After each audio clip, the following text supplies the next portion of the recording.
Hello everyone, आप सभी का मेरे यूट्यूब चैनल पर एक बार फिर से वेलकम है।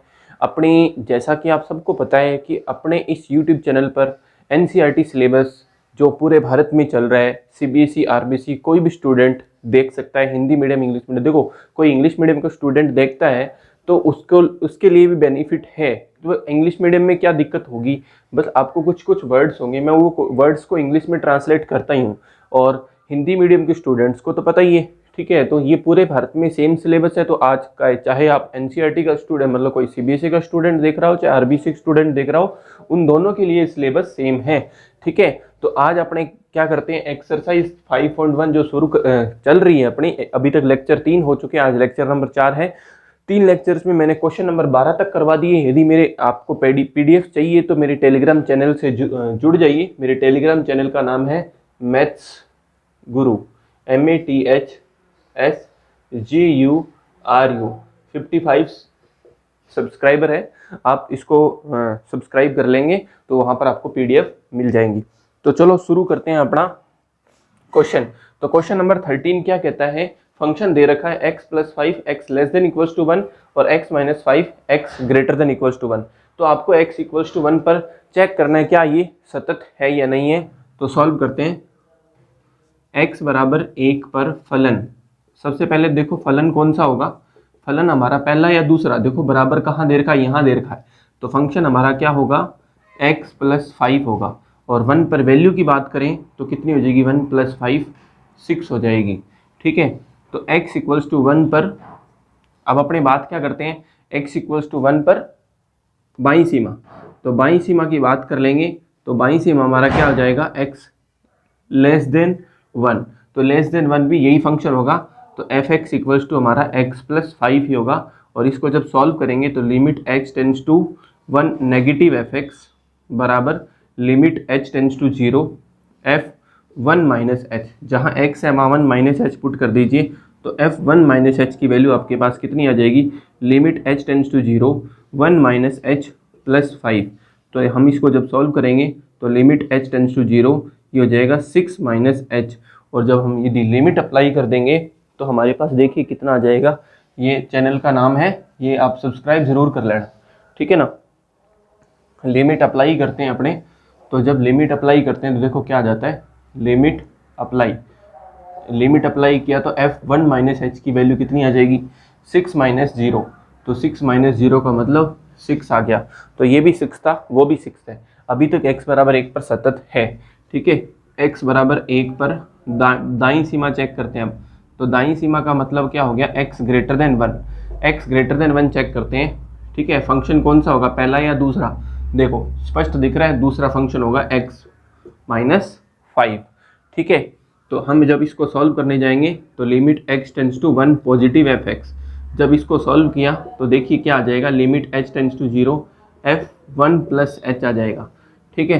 तो f1 + h की वैल्यू सॉल्व करेंगे तो कितनी आ जाएगी, limit h tends to 0 x की जगह 1 + h पुट कर दीजिए, 1 + h - 5।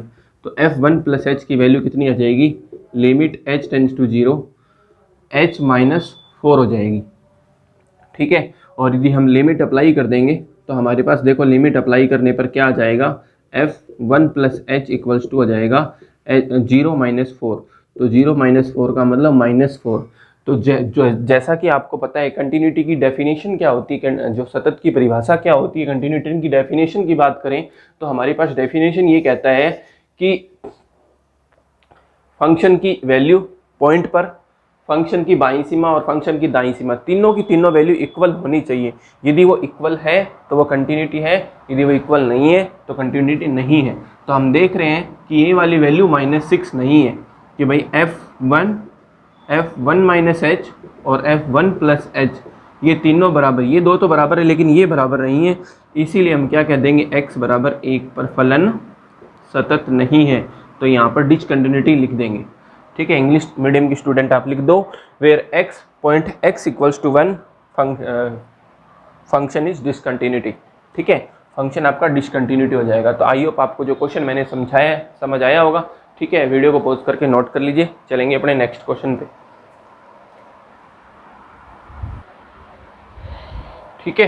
क्वेश्चन नंबर 14, 13 के बाद 14 नंबर देखिए, आपके सामने क्वेश्चन लिखा हुआ है fx 3 की वैल्यू है जब x की वैल्यू 0 से बड़ी और बराबर है और 1 से छोटी और बराबर है तो 3 है। ठीक है, जब x की वैल्यू 1 से छोटी है और 1 से बड़ी है और 3 से छोटी है तो 4 है, और 3 से बड़ी बराबर 5, 10 से छोटी बराबर तो भी 5 है। ठीक है ना, तो ये वैल्यू दे रखा है। अब आपको चेक करना है क्वेश्चन नंबर 14 से लेकर जो आगे तक 18 नंबर क्वेश्चन 17 नंबर क्वेश्चन तक सब में यही चेक करना है कि ये इन फंक्शंस की वैल्यू में कौन से पॉइंट पर सतत है, कौन से पॉइंट पर असतत है। भाई सतत आ जाता तो सतत आ जाएगा, कौन से पॉइंट पर असतत वो तो अलग बात है। लेकिन सबसे पहली बात होती है, सबसे पहली बात इंपॉर्टेंट बात क्या है, आप जो भी पॉइंट पर सॉल्व कर रहे हो, जिस भी पॉइंट पर, वो तीनों की तीनों फंक्शन अवेलेबल होने चाहिए। ये बात आप हमेशा कंटिन्यूटी में याद रखोगे कि जिस भी पॉइंट पर, फॉर एग्जांपल आप यहाँ 0 पर चेक करो इस फंक्शन को, 0 पर आपके पास 2 ही फंक्शन है। देखो, एक तो बड़ा है और बराबर वाला। देख लो यहाँ छोटा बराबर दे ही नहीं रखा, मतलब बड़ा और बराबर दे रखा है लेकिन छोटा वाला फंक्शन दे ही नहीं रखा कि x की वैल्यू जब छोटी होगी 0 से तो उसकी वैल्यू क्या होगी, वो नहीं दे रखा। और जब तक ये नहीं दे रखा होता है तब अब तक हम चेक नहीं कर पाते हैं कि उसकी वैल्यू क्या होगी। ठीक है ना, तो x बराबर 0 पर हम डायरेक्टली कह सकते हैं कि x बराबर 0 पर ये असतत है। तो हम जो चेक कर सकते हैं उन वाली पॉइंट की बात करते हैं। तो हम कौन कौन से पॉइंट पर चेक कर सकते हैं, एक 1 पर चेक कर सकते हैं क्योंकि देखो इसका छोटा, बराबर और बड़ा तीनों दे रखा है। 3 पर चेक कर सकते हैं, छोटा, बड़ा, बराबर तीनों दे रखे हैं। तो हम 1 और 3 दोनों पर चेक कर सकते हैं। तो x इक्वल्स टू 1 पर, at point x equals to 1 पर जांच, टेस्ट फॉर पॉइंट 1। ठीक है, तो सबसे पहले x इक्वल्स टू 1 पर फंक्शन की वैल्यू, फंक्शन का मान मतलब फलन का मान क्या हो जाएगी। ठीक है, वैल्यू कितनी हो जाएगी, या फंक्शन देख लेते हैं पहले। x इक्वल्स टू 1 पर फंक्शन कौन सा होगा, f(x) इक्वल्स टू कौन सा होगा बताओ, यही वाला होगा ना, 3, तो 3 होगा। तो हमारे पास पता है इसका मतलब 1 रख देंगे तो 3 आएगा, इसकी वैल्यू 3 आ गई। अब x इक्वल्स टू 1 पर बाईं सीमा की बात कर लेते हैं। तो बाईं सीमा की बात करेंगे तो वो x लेस देन 3 होगा, और सॉरी 1 होगा, 1 पर बात कर रहे हैं हम। तो बाईं सीमा के लिए x लेस देन 1 कौन सा फंक्शन होगा, पहला, दूसरा, तीसरा, पहला ही होगा, नॉर्मल सी बात है। तो हम जब 1 पुट कर देंगे तो भी 3 आएगा, क्योंकि हम, अब देखो कोई बच्चा कहेगा सर वो तो प्रोसेस ये था ना। अब देखो जब x होता ना तो लगता है वो प्रोसेस, बाकी केस में आप डायरेक्टली लिख सकते हो क्योंकि limit h tends to 0 f1 minus h, ये तो फॉर्मेलिटी है। जब x नहीं है तो ये फॉर्मेलिटी बच जाता है, तो आप डायरेक्ट लिख दोगे 1 माइनस h की वैल्यू कितनी आ जाएगी, 3 आ जाएगी, क्योंकि x है ही नहीं इसमें। ठीक है, लिमिट लगाने के बाद आपको डायरेक्ट पता चल जाएगा 3 आएगी। ठीक है ना, अब x इक्वल्स टू 1 पर दाईं सीमा, तो जब हम इसकी दाईं सीमा की बात करेंगे तो दाईं सीमा का मतलब हो गया x ग्रेटर देन 1। तो ग्रेटर देन 1 के लिए कितना है, 4 है, तो हम कह देंगे f(x) इक्वल्स टू 4 है। तो दिख रहे हैं ये 3 है, ये 3 है, ये 4 है, बराबर नहीं है, क्योंकि हमें पता है f1 प्लस h की डायरेक्ट वैल्यू की बात करेंगे तो वो 4 आएगी। ठीक है ना, ये 3 आई थी, ये भी 3 आई थी, तो हम क्या कह देंगे, 0, 1 माइनस h और 1 प्लस h तीनों बराबर नहीं है। और कंटिन्यूटी की डेफिनेशन यही कहती है तीनों बराबर होने चाहिए, तो हम क्या लिख देंगे, सॉरी 1, तीनों की तीनों वैल्यू बराबर नहीं है, तो x इक्वल्स टू 1 पर फलन असतत। ठीक है, डिसकंटिन्यूटी हो जाएगा। अब 3 पर चेक कर सकते हैं, तो x इक्वल्स टू 3 पर मैं अब इसमें डायरेक्टली सॉल्व करूंगा। ठीक है, तो 3 पर सबसे पहले फलन ढूंढ दो, कौन सा होगा, फंक्शन आप जहां बराबर दे रखा वो वाला फंक्शन होगा, तो 5 होगा, तो फंक्शन 5 होगा। और यदि हम 3 पुट कर देंगे तो फंक्शन की वैल्यू 5 आ जाएगी। ठीक है, तो x इक्वल्स टू 3 पर बाईं सीमा की बात कर लेते हैं। तो बाईं सीमा की जब बात करेंगे तो x लेस देन 3 होगा, तो कौन सा फंक्शन होगा, x लेस देन 3, 4 होगा। ठीक है, तो हम f(x) कह देंगे 4 होगा। ठीक है, तो जब हम इसको सॉल्व करेंगे तो हमें पता चल जाएगा डायरेक्टली, इसमें आप 3 माइनस h ही तो लिखोगे, इसको आप 3 माइनस h लिखोगे तो कितना आएगा, 4 आएगा। अब आपको दाईं सीमा चेक करने की जरूरत ही नहीं है, क्योंकि बाईं सीमा कितनी आ गई, 4, और वैल्यू कितनी थी 5 फंक्शन। तो हम क्या कह देंगे, यही दोनों बराबर नहीं है, अपने को तो तीनों बराबर मिलने चाहिए थे, यही दोनों बराबर नहीं है, तो हम क्या लिख देंगे x बराबर 3 पर भी क्या होगा, असतत होगा ये, ठीक है ना। तो x बराबर 1 पर और x बराबर 3 पर, ये दोनों पर ये फंक्शन क्या होगा, असतत होगा। आई होप आपको ये क्वेश्चन समझ आया होगा, ठीक है। क्वेश्चन को नोट कीजिए, चलेंगे अपने नेक्स्ट क्वेश्चन, वीडियो को पॉज करके नोट कर लीजिए। अब नेक्स्ट क्वेश्चन देखिए आपके सामने क्या आया है, a व b की वैल्यू फाइंड करनी है जब x इक्वल्स टू 3 पर फलन सतत है और फंक्शन ये दे रखा है। मतलब अब सतत दे रखा है, जब सतत दे रखा हो तब अपने को बहुत आसान काम है इसका, मतलब तीनों की तीनों वैल्यू बराबर है, ठीक है। तो सबसे पहले x बराबर 3 पर फलन, x बराबर 3 पर सॉल्यूशन कर रहे हैं हम यहाँ से, x बराबर 3 पर फलन ढूंढ लो, बताओ कौन सा होगा, पहला दूसरा। अब ये बात यदि ये भी ढूंढना नहीं आता तो बता देना बेटा, मैं आपको वीडियो में, आप वीडियो देखते हो तो बताना जरूर, तो पहला या दूसरा, तो पहला होगा। तो ax प्लस 1 हमारा ये क्या हो जाएगा सर, fx बराबर ax प्लस 1 होगा, ठीक है ना। और यदि हम 3 पुट कर देते हैं तो कितना आ जाएगा, 3a प्लस 1 आ जाएगा। इक्वेशन लेट कर दो इसको, ठीक है। अब x इक्वल्स टू 3 पर, अब देखो बाईं सीमा भी यही आएगी, ठीक है। तो डायरेक्टली आप बाईं सीमा की बजाय दाईं सीमा चेक कर लीजिए, ठीक है ना। x बराबर 3 पर x बराबर 3 पर फलन की दाईं सीमा, क्योंकि बाईं भी यही आएगा, दाईं सीमा चेक करते हैं। तो देखिए कितना आता है दाईं सीमा चेक करेंगे तो इसका मतलब x ग्रेटर देन 3 के लिए देखना है, 3 के लिए बात कर रहे हैं ना अपने, तो 3 के लिए बात कर रहे थे तो अपनों ने थोड़ा सा गलत कर लिया क्या, सही तो लिखा है, x की जगह 3 पुट करना था, सही। तो सबसे पहले तो फंक्शन देखेंगे, फंक्शन कौन सा आ जाएगा, bx प्लस 3 आ जाएगा, ठीक है ना, bx प्लस 3 आ जाएगा। तो अब अपने क्या करेंगे, अब अपने इसकी दाईं सीमा ज्ञात करेंगे। तो दाईं सीमा ज्ञात करने के x3 पॉजिटिव fx आ जाएगा, बराबर क्या आ जाएगा, limit h tends to 0 f3 plus h आ जाएगा।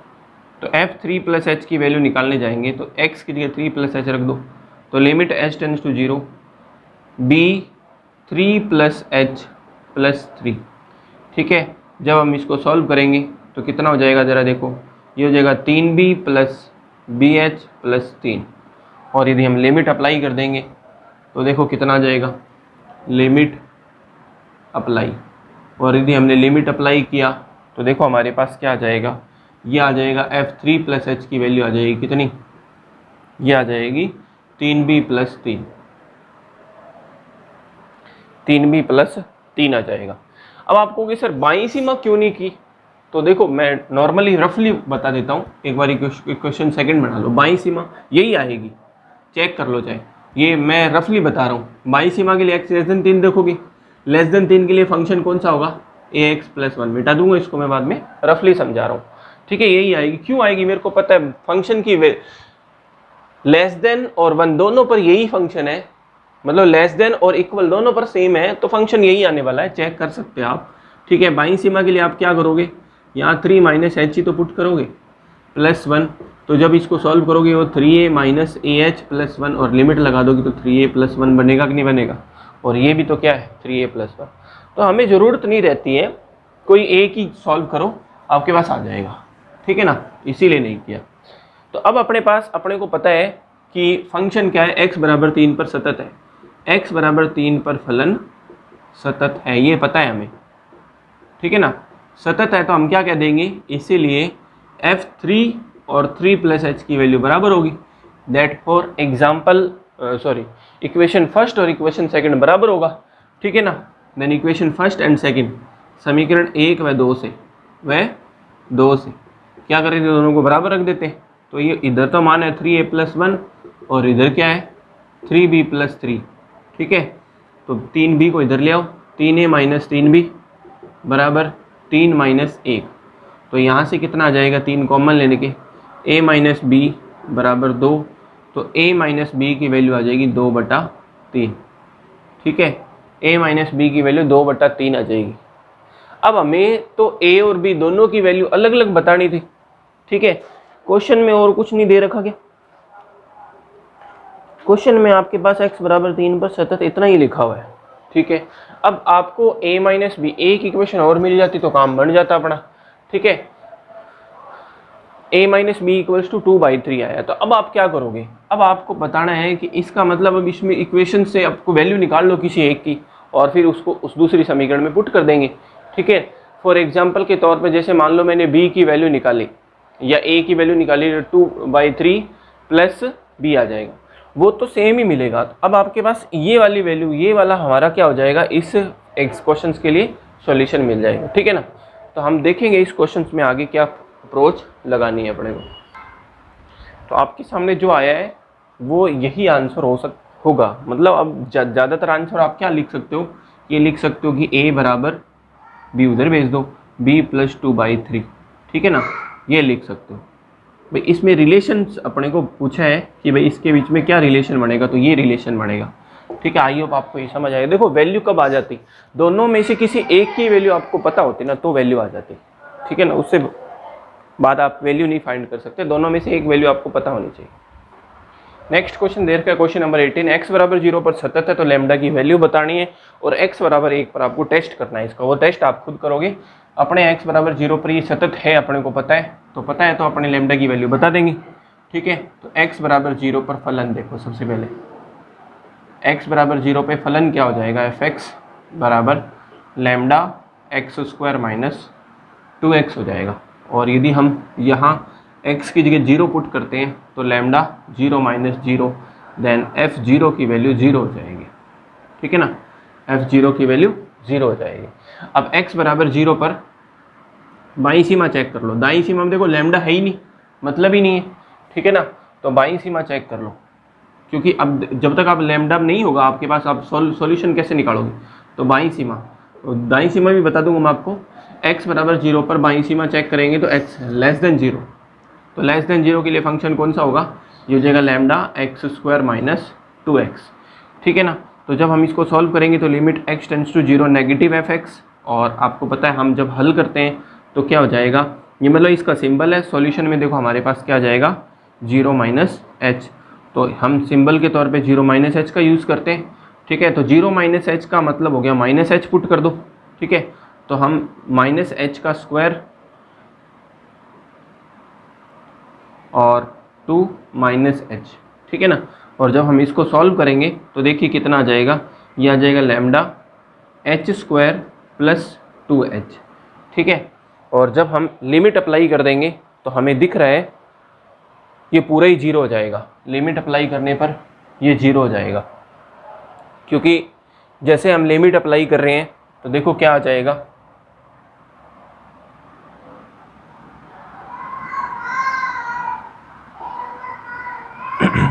या तो आप लिमिट अप्लाई करोगे तो f0 माइनस h की वैल्यू कितनी हो जाएगी, ये हो जाएगी h², यहाँ पर भी 0 आ जाएगा, यहाँ पर भी 0 आ जाएगा, तो ये भी 0 हो जाएगा, ठीक है। और फिर हम x बराबर 0 पर दाईं सीमा चेक करेंगे, तो x बराबर 0 पर दाईं सीमा चेक करेंगे तो दाईं सीमा का मतलब हो गया x ग्रेटर देन 0, तो फंक्शन क्या हो जाएगा हमारा 4x प्लस 1 हो जाएगा, ठीक है। और हम जब इसको हल करेंगे x tends to 0 positive fx, और ये वैल्यू कितनी आ जाएगी, limit h tends to 0 f0 plus h, ठीक है। तो f0 प्लस h की वैल्यू कितनी आ रही है जरा देखिए, 0 प्लस h का मतलब h ही होता है, तो 4h प्लस 1, और यदि हम लिमिट लगा देंगे तो 0 प्लस h की वैल्यू कितनी हो जाएगी 1, यहाँ लिमिट अप्लाई कर दी हमने, ठीक है, तो ये 1 होगी। आपको बोला गया है x बराबर 0 पर सतत है, x बराबर 0 पर फलन सतत है,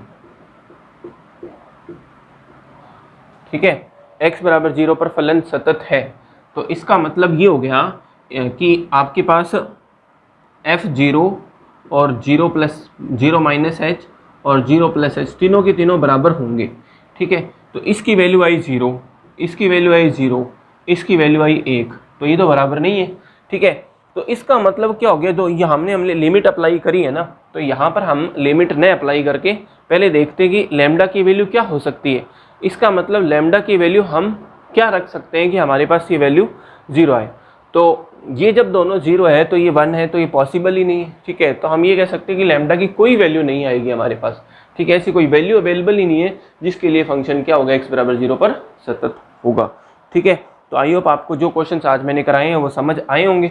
ठीक है, यदि नहीं समझ आया फिर भी मेरे को आप कमेंट सेक्शन में बताएंगे कि इस क्वेश्चन में डाउट है, तो मैं आपको डाउट क्लियर करूंगा। देखो आज के क्वेश्चंस बहुत अच्छे क्वेश्चंस हैं। ठीक है, तो वीडियो को पॉज करके इसको लिख लेना। नेक्स्ट क्वेश्चंस अपने नेक्स्ट लेक्चर नंबर 5 में जाएंगे, जो नेक्स्ट टाइप के क्वेश्चंस होंगे। 18 तक क्वेश्चंस कर लिए, 19 अपने पास इसमें 26-27 क्वेश्चंस है। उसके बाद डिफरेंशिबिलिटी पर चले जाएंगे, और यदि आपको ये समझ आएगा तो डिफरेंशिबिलिटी करने में बहुत मजा आएगा। ठीक है ना, तो आज की वीडियो इतना ही, मिलते हैं नेक्स्ट वीडियो में। ध्यान रखिए, सुरक्षित रहिए। जय हिंद, जय भारत।